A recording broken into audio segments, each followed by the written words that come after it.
தமிழ்நாட்டு தமிழர்கள் முதல் உலகத் தமிழர்கள் வரை அனைவருக்கும் அன்பு வணக்கம். அன்பிற்குரிய தமிழர்களே, இன்றைக்கு நம்முடைய எரிதணலில் எந்த பொருளை பற்றி ஆலோசப் போகிறோம் என்று சொன்னால், அண்மையிலே நாம் தமிழர் கட்சி தலைமை ஒருங்கிணைப்பாளர் செந்தமிழர் சீமான் அவர்கள் தேனியிலே முதலில் மாநாடு என்று அறிவித்தார்கள். அப்புறம் பொதுக்கூட்டமாக அதை மாற்றிக்கொண்டார்கள்.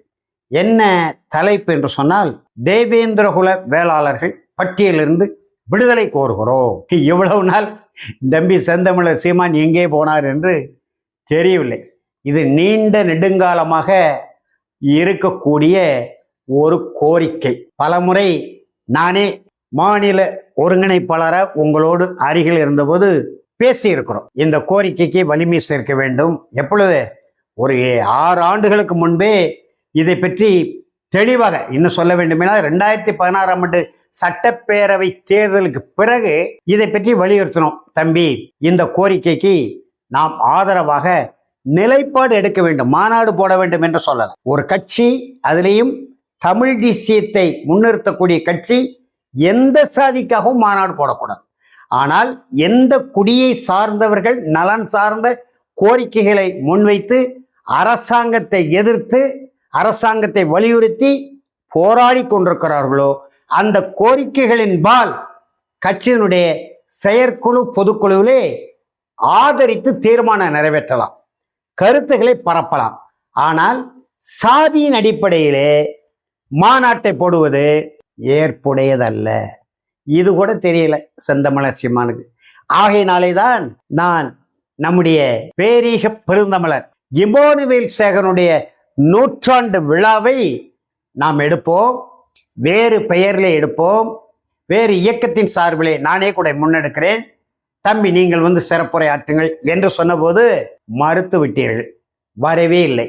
மாறாக நாம் தமிழர் கட்சி இமானுவேல் சேகர 100ஆண்டு விழாவை எடுக்கிறோம், பரமக்குடியில் எடுப்பதா ராமநாதபுரத்தில் எடுப்பதா என்ற வினாவை முன்வைத்த போது, பரமக்குடியில் வேண்டாம், அது வில்லங்கமான ஊர், ராமநாதபுரத்திலே எடுப்போம், ஆனால் நாம் தமிழர் கட்சியின் பெயரில் எடுக்க வேண்டாம், வேறு ஒரு பெயரிலே எடுப்போம், நீங்கள் வந்து சிறப்புரையாற்றுங்கள், நாம் தமிழர் கட்சி பிள்ளைகளை பங்கெடுக்க சொல்லுங்கள் என்று கோரிக்கை வச்ச.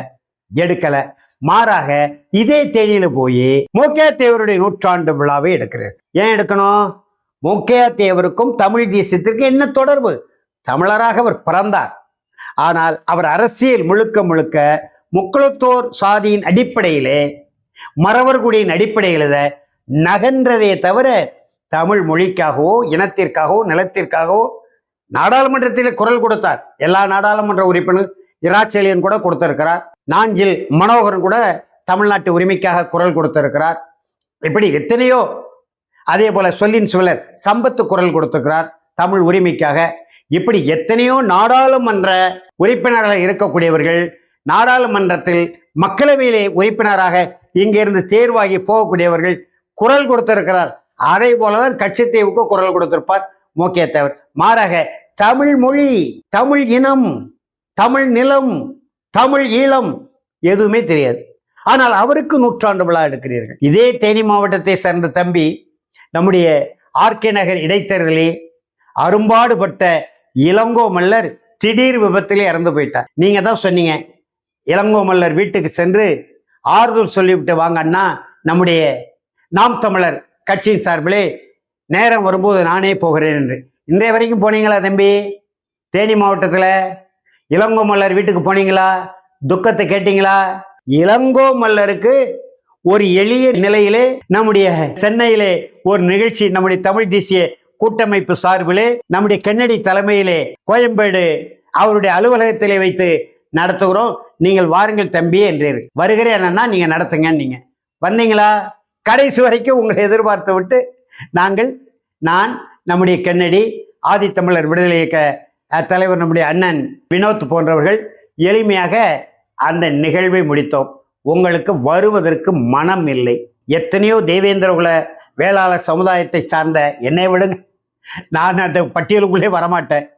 நான் தமிழ் தேசிய களத்திலே தான் 40-45 ஆண்டு காலமா நின்று கொண்டிருக்கிறேனே தவிர, தமிழ் தேசிய களத்தில் நின்று கொண்டு எல்லா தமிழ் குடிகளுடைய உரிமைகளுக்காகவும் போராடி கொண்டிருக்கிறோம், களமாடி கொண்டிருக்கிறோமே தவிர அந்த குடி பெருமைக்குள் அல்லது சாதிய வட்டத்துக்குள் உள்ளிருந்து ஒருபோதும் நாங்கள் இயங்கவில்லை. ஆனால் என்னைய சாதி வரியன் என்று உங்கள் தம்பிமார்கள் பதிவிலே போடுகிறார்கள்.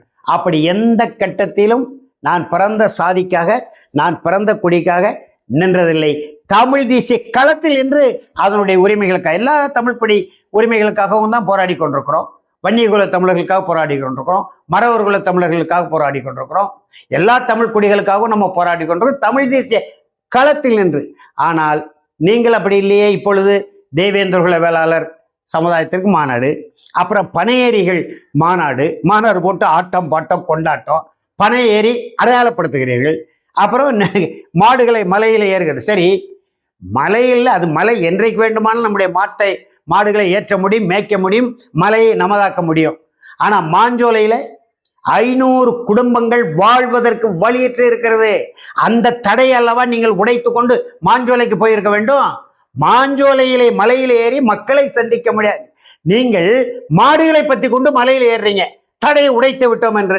வாருங்கள், ஒரு 10,000 பேரோட கச்சத்தீவுக்கு பயணம் போவோம், படகு பயணம் ஏற்பாடு செய்யுங்க. அனைத்து தமிழர் அமைப்புகளையும் உங்கள் பின்னால் அணிதிரட்டி காட்டுகிற நூற்றுக்கணக்கான தமிழர் அமைப்புகளை நீங்கள் கச்சத்தீவுக்கு படகு பயணம் மேற்கொண்டு மீன்பிடிக்க போவோம். மீனவ தமிழர்களை திரட்டுங்கள். காளியம்மாளை பக்கத்தில் வைத்துக் கொள்ள முடியல. மீனவ குலத்திலே பிறந்து மிகச்சிறந்த பேச்சாளராக, கருத்தாளராக நாம் தமிழர் கட்சி மேடையிலே மிகப்பெரிய பேச்சுக்கு வரவேற்பை பெற்ற காளியம்மாளை தக்க வைக்க முடியல. கச்சத்தீவு எங்க போய் மீட்க? மலையிலே ஏறி மாட்டை மேய்க்கிற நீங்கள் கச்சத்தீவு மீட்க வாங்க போவோம். 10,000 பேர் படகு பயணம் மேற்கொள்வோம். எல்லா தமிழர் அமைப்புகளை திரட்டி கொண்டு செல்வோம்.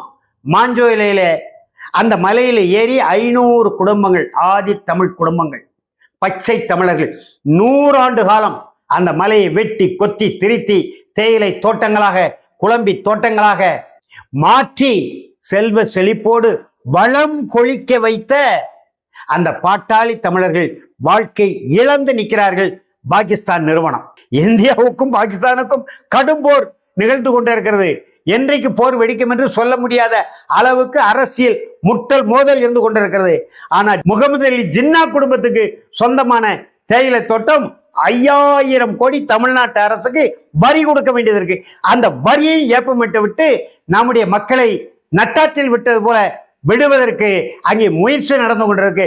அந்த தடை உடைத்து அந்த மாஞ்சோலை இலை மேலே ஏறி அந்த மக்களை சந்திக்க உங்களுக்கு முடியல. மாடுகளை விரட்டிட்டு போறீங்க. மாடு என்றைக்கும் இருக்கும், மலையும் என்றைக்கு இருக்கும். என்றைக்கு வேண்டுமானால் அந்த உரிமையை நாம் மீட்க முடியும். ஆனால் கச்சத்தீவு மீட்க முடியுமா என்கின்ற வினாக்குறியில் இருக்கிறது. எனவே ஒட்டுமொத்த தமிழ் தேசிய எழுச்சிக்கான போராட்டங்களை முன்னெடுக்காமல் மாடுகளை கொட்டி மாநாடு போடுவதும், மாடுகளை பற்றி கொண்டு மலையிலே 10,000 ரூபாய் மூடணி, நீங்க போட்டிருக்கிற மூடணி அதாவது ஷூ 10,000 ரூபாய்க்கு மேல இருக்கும். அதை அணிந்து கொண்டு கம்பை பிடித்து கொண்டு, இதெல்லாம் நல்ல நாடக நடிகர்.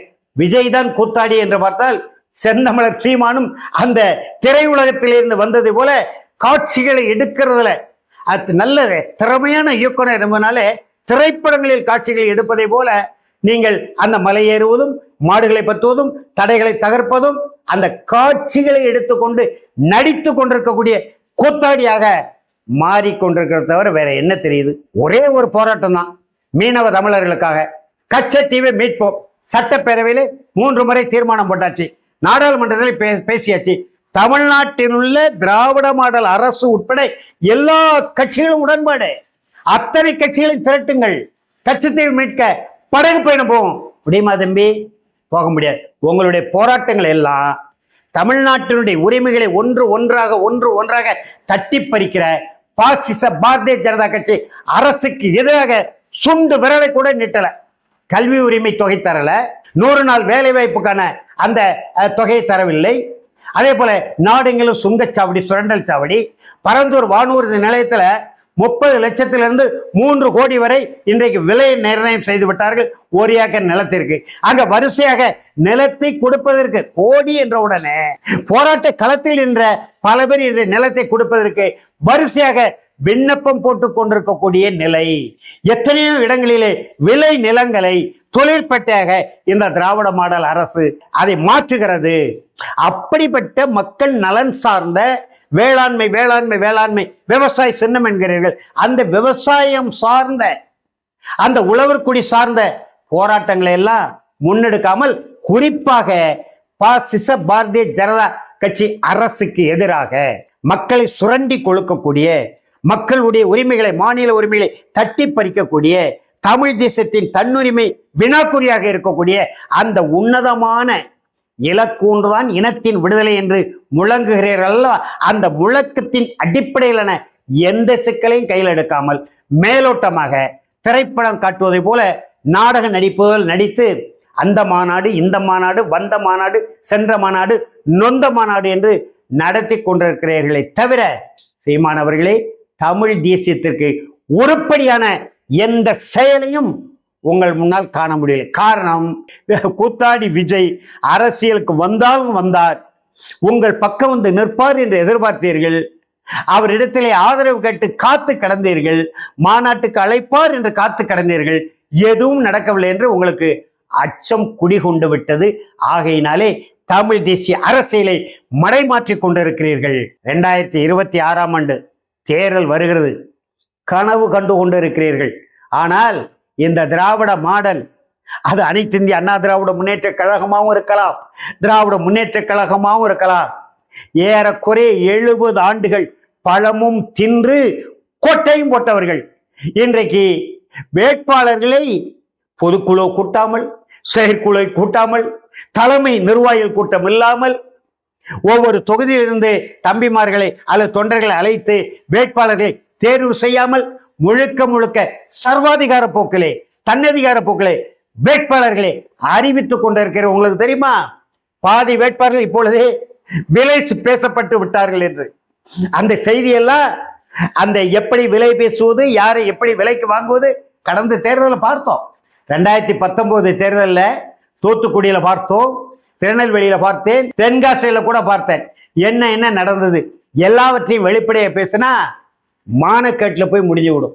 திருநெல்வேலி தொகுதியெல்லாம் அப்படி நடந்தது.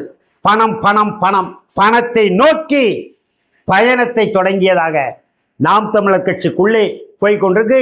சாட்டை துரைமுருகன் ஒரு எடுத்துக்காட்டு. அதே போல திருச்சி அந்த சல்லிக்கட்டு ராஜேஷ் மற்றொரு எடுத்துக்காட்டு.